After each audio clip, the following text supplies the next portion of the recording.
Okay, അപ്പോൾ നമുക്ക് നോക്കാം. ഈ ക്വസ്റ്റ്യനിൽ പറയുന്നത് the following balances appeared in the books of the happy mutual life assurance society limited as on 31 March 2020.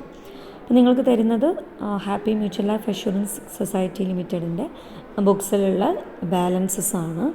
അപ്പോൾ നമുക്ക് നോക്കാം. ഇതിൽ ഡെബിറ്റ് ആൻഡ് ക്രെഡിറ്റ് ബാലൻസസ് ആണ് തന്നിട്ടുള്ളത്. അപ്പോൾ ഇതിൽ ഫസ്റ്റ് ക്ലെയിംസ്ലെസ് റീഇൻഷുറൻസ് പെയ്ഡ്, അതായത് നമ്മളുടെ ബെനിഫിറ്റ്സ് പെയ്ഡ് എന്നുള്ള ഐറ്റമാണ്. Claims less reinsurance paid during the year by death and maturity, അതായത് മരണം കാരണവും അതുപോലെ തന്നെ പോളിസി മെച്യൂർഡ് ആയത് കാരണവും നമ്മൾ ബെനിഫിറ്റ് കൊടുത്തിട്ടുള്ളത്, അതായത് ക്ലെയിം കൊടുത്തിട്ടുള്ള എമൗണ്ടുകളാണ് തന്നിട്ടുള്ളത്. 2200 lakhs ആണ് എമൗണ്ട്, ഇൻ ലാക്സ് എമൗണ്ടാണ് തന്നിട്ടുള്ളത്. ഓക്കെ, അപ്പോൾ ഇവിടെ നോക്കുക, നിങ്ങൾക്ക് ഇത് രണ്ടും നമ്മളുടെ റവന്യൂ അക്കൗണ്ടിൽ ബെനിഫിറ്റ്സ് പെയ്ഡ് 4th ഷെഡ്യൂളിൽ വരേണ്ട ഐറ്റമാണ് ഈ ഡെത്ത്, അതുപോലെ തന്നെ മെച്യൂരിറ്റി എമൗണ്ടുകൾ. അതുപോലെ തന്നെ ഇതിൽ ചെറിയ അഡ്ജസ്റ്റ്മെൻറ്റ്സ് വരുന്നുണ്ട്. നമുക്ക് അഡീഷണൽ ഇൻഫർമേഷൻസിൽ നമുക്ക് പിന്നെ ഔട്ട്സ്റ്റാൻഡിങ് എമൗണ്ട് ബെനിഫിറ്റ്സ് പെയ്ഡിൻ്റെ തരുന്നുണ്ട്. അപ്പോൾ അതിൻ്റെ ഒരു അഡ്ജസ്റ്റ്മെൻറ്റ് അതിൽ വരാനുണ്ട്. ഓക്കെ, ദെൻ നെക്സ്റ്റ് ആനിറ്റീസ് ആണ്. ആനിറ്റീസ് ₹6 lakh ആണ് പറഞ്ഞിട്ടുള്ളത്. അത് നമ്മൾക്ക് സെയിം നമ്മളുടെ ബെനിഫിറ്റ്സ് പെയ്ഡ് എന്ന് പറഞ്ഞിട്ടുള്ള റവന്യൂ അക്കൗണ്ടിൽ 4th ഷെഡ്യൂളിൽ വരാനുള്ള ഐറ്റമാണ് ആനിറ്റീസ് എന്ന് പറയുന്നത്. Okay, then next furniture and office equipment at cost including 40 lakhs boat during the year. അപ്പോൾ ഇവിടെ പറയുന്നത് നമുക്ക് ബാലൻസ് ഷീറ്റിൽ furniture and office equipment at cost ആണ് അതിൽ തരുന്നത്. നമുക്ക് ബാലൻസ് ഷീറ്റിനകത്ത്, അതായത് 10th ഷെഡ്യൂളിൽ വരുന്ന ഐറ്റമാണ് ഫർണിച്ചർ ആൻഡ് ഓഫീസ് എക്യുപ്മെൻറ്റ്സ് എന്ന് പറയുന്നത്. Okay, then next item printing and stationery. Printing and stationery revenue അക്കൗണ്ടിൽ വരുന്ന ഐറ്റമാണ്. നമ്മുടെ 3rd ഷെഡ്യൂളായിട്ടുള്ള ഓപ്പറേറ്റിംഗ് എക്സ്പെൻസസിലാണ് printing and stationery 77 lakh mention ചെയ്യേണ്ടത്. Then cash with bank in current account 1350 lakhs balance ഷീറ്റിൽ 11th ഷെഡ്യൂളിൽ വരേണ്ട ഐറ്റമാണ്. അതിൻ്റെ തൊട്ട് താഴെയുള്ള ഐറ്റവും സെയിം ബാലൻസ് ഷീറ്റിൽ 11th ഷെഡ്യൂളിൽ വരേണ്ടതാണ്. അത് cash and stamps in hand എന്ന് പറയുന്നത് 30 lakh. Okay, then next surrenders less reinsurance നമ്മളുടെ റവന്യൂ അക്കൗണ്ടിൽ 4th ഷെഡ്യൂളിൽ വരേണ്ട ഐറ്റമാണ്. റവന്യൂ അക്കൗണ്ടിൽ 4th ഷെഡ്യൂളായിട്ടുള്ള ബെനിഫിറ്റ്സ് പെയ്ഡിൽ വരേണ്ട ഐറ്റമാണ്. ദെൻ നെക്സ്റ്റ് കമ്മീഷൻ നമ്മളുടെ റവന്യൂ അക്കൗണ്ടിൽ 2nd ഷെഡ്യൂളിലുള്ള ഐറ്റമാണ്. 250 lakhs ആണ്. ദെൻ എക്സ്പെൻസസ് ഓഫ് മാനേജ്മെൻറ്റ് നമ്മുടെ റവന്യൂ അക്കൗണ്ടിൽ 3rd ഷെഡ്യൂളായിട്ടുള്ള ഓപ്പറേറ്റിംഗ് എക്സ്പെൻസിൽ വരേണ്ട ഐറ്റമാണ് 3100 lakhs എന്ന് പറയുന്നത്. ഓക്കെ, ദെൻ സൺട്രി ഡെപ്പോസിറ്റ്സ് വിത്ത് ഇലക്ട്രിസിറ്റി കമ്പനീസ് എക്സെട്ര 1 lakh ആണ് നമ്മുടെ ബാലൻസ് ഷീറ്റിൽ 12th ഷെഡ്യൂളിൽ വരേണ്ട ഐറ്റമാണ്. സെയിം 12th ഷെഡ്യൂളിൽ വരേണ്ട അടുത്ത ഐറ്റമാണ് advance payment of income tax എന്ന് പറയുന്നത്. ഓക്കെ, അതുപോലെ തന്നെ ബാലൻസ് ഷീറ്റിൻ്റെ 12th ഷെഡ്യൂളിൽ വരുന്നതാണ് സൺട്രി ഡെപ്റ്റേഴ്സ്, അതുപോലെ തന്നെ ഏജൻറ്റ്സ് ബാലൻസ്.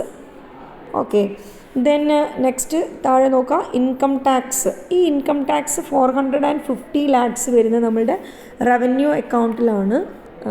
ദെൻ അതുപോലെ തന്നെ തൊട്ട് താഴെ പറയുന്ന income tax on interest dividends and agents, ഈ 500 rupees നമുക്ക് ഇൻകം ടാക്സ് റവന്യൂ അക്കൗണ്ടിൽ ഇൻകം ടാക്സ് നിങ്ങളുടെ റവന്യൂ അക്കൗണ്ടിൽ ലാസ്റ്റ് നമ്മൾ ഷെഡ്യൂളിലല്ലാതെ മെൻഷൻ ചെയ്യുന്ന ഐറ്റമാണ്.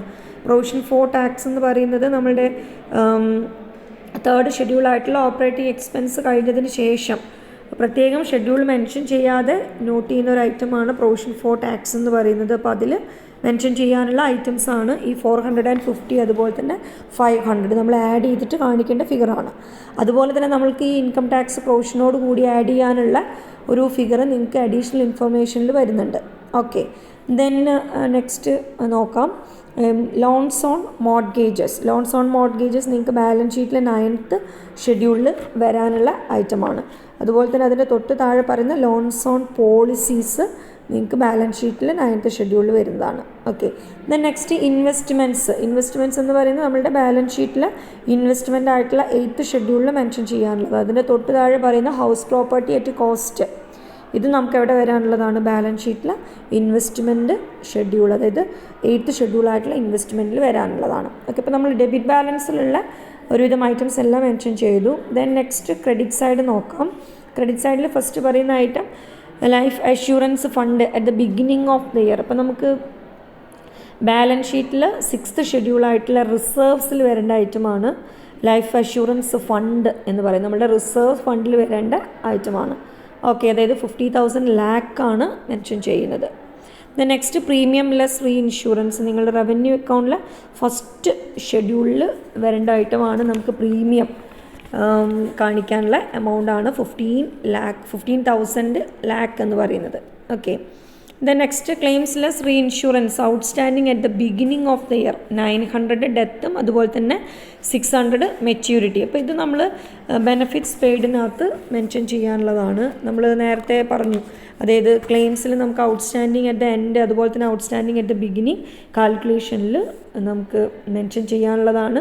അതായത് ഔട്ട്സ്റ്റാൻഡിങ് അറ്റ് ദ എൻഡ് നമുക്ക് ആഡ് ചെയ്യണം, ഔട്ട്സ്റ്റാൻഡിങ് അറ്റ് ദ ബിഗിനിങ് നമുക്ക് ലെസ് ചെയ്യാനുള്ള ഫിഗറാണ്. ഓക്കെ, ഇവിടെ നെക്സ്റ്റ് പറയുന്നത് ക്രെഡിറ്റ് ബാലൻസസ് പെൻഡിങ് അഡ്ജസ്റ്റ്മെൻറ്റ്സ്. അപ്പോൾ ഇത് നമുക്ക് ബാലൻസ് ഷീറ്റിൽ 13th ഷെഡ്യൂളിൽ വരേണ്ട ഐറ്റമാണ് ക്രെഡിറ്റ് ബാലൻസസ് പെൻഡിങ് അഡ്ജസ്റ്റ്മെൻറ്റ് എന്ന് പറയുന്നത്.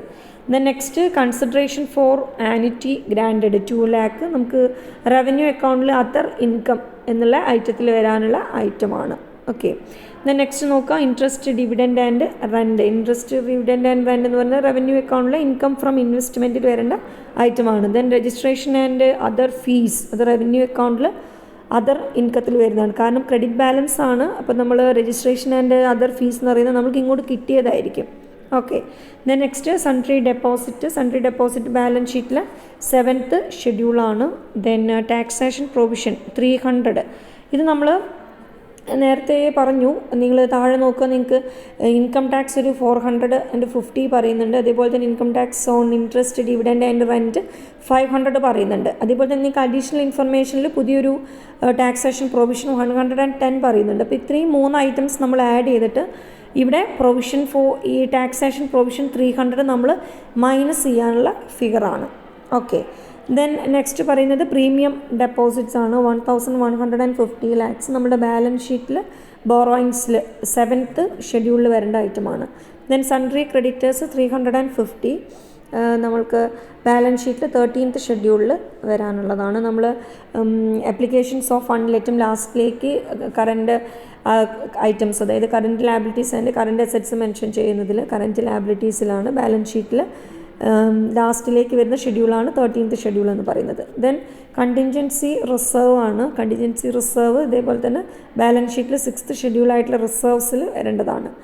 Next furniture and office equipment depreciation account അത് നമുക്ക് ബാലൻസ് ഷീറ്റിൽ 10th ഷെഡ്യൂളായിട്ടുള്ള അസറ്റ്സിൽ വരേണ്ട ഐറ്റമാണ്. അപ്പോൾ അത് നമ്മൾ 40 റുപ്പീസാണ് 40 ലാക്കാണ് തന്നിട്ടുള്ളത്. അതേപോലെ തന്നെ നിങ്ങൾക്ക് അഡീഷണൽ ഇൻഫർമേഷനിൽ ഒരു 15 ലാക്ക് ഡിപ്രീസിയേഷൻ ഫർണിച്ചറിൻ്റെ ഇത് പറയുന്നുണ്ട്. അപ്പോൾ നിങ്ങളത് ആഡ് ചെയ്തിട്ട് വേണം ആ എമൗണ്ട് ഡിപ്രീസിയേഷൻ അക്കൗണ്ടിൽ കാണിക്കാനായിട്ട്. ഓക്കെ, ബിൽഡിംഗ് ഡിപ്രീസിയേഷൻ അക്കൗണ്ടിൽ ഒരു 300 വരുന്നുണ്ട്. സെയിം അതെവിടെയാണ് ബാലൻസ് ഷീറ്റിൽ അക്കൗണ്ടാണ് ബിൽഡിംഗ് ഡിപ്രീസിയേഷൻ എന്ന് പറഞ്ഞിട്ടുള്ള അക്കൗണ്ടാണ്. അപ്പം നമ്മൾക്കത് ഇൻവെസ്റ്റ്മെൻറ്റ് 8th ഷെഡ്യൂളായിട്ടുള്ള ഇൻവെസ്റ്റ്മെൻറ്റിലാണ് ഡിപ്രീസിയേഷൻ അക്കൗണ്ട് മെൻഷൻ ചെയ്യേണ്ടത്. ഓക്കെ, അപ്പോൾ ഇത്രയും കാര്യങ്ങളാണ് നമ്മുടെ ഡെബിറ്റ് ആൻഡ് ക്രെഡിറ്റ് ബാലൻസസിൽ പറയുന്നത്. അപ്പം ഇതിൽ വരുന്ന അഡീഷണൽ ഇൻഫർമേഷൻസ് ഞാൻ അടുത്ത വീഡിയോയിലായിട്ട് പറയാം.